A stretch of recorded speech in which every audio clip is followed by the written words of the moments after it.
All right, in this video, we are going to derive these functions over here using our power rule.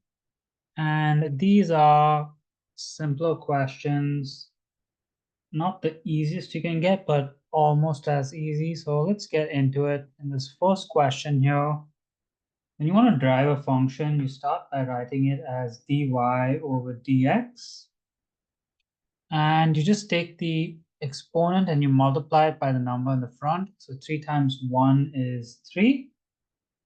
And then you subtract 1 from the exponent. So 3 minus 1 is 2, which is my new exponent. And then the derivation of an x term is just whatever the constant is.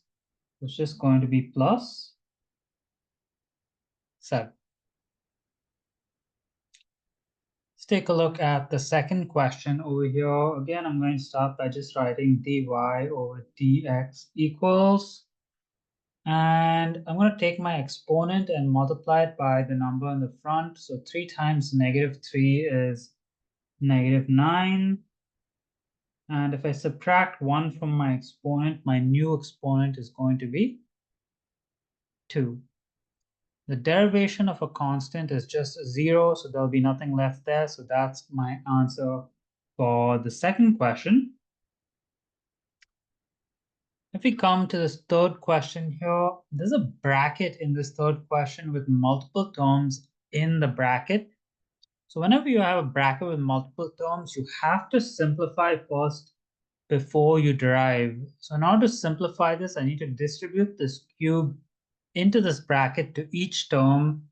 I'm just going to write it as a simplification first. 4 cubed is just 64. And then x to the power of 3 is just x cubed. I'll write this second term the same. And now that it's simplified, I can derive using my power rule again. So dy over dx equals 3 times 64. I'll use my calculator for that. Pretty big numbers. 192 x, and I'll subtract 1 from my exponent, so it just becomes x squared. And then 2 times -3 over 2 is just -3. And then I'll subtract 1 from my exponent, so my new exponent is just 1, which means that I do not have to write it. And let's go to the fourth question over here. So we just have a fraction in the exponent, but we're following the exact same rule. So I can just start by deriving because there are no terms that are square rooted or brackets on the denominator there. So nothing to simplify for this one. So 3 over 2 times 1 is just 3 over 2 x. And then if I subtract 1 from my exponent, I'll be left with 1 over 2. And then -4 times 2 is -8. And then it's going to be x to the power of -4 minus 1 is -5. Now we can simplify this function over here.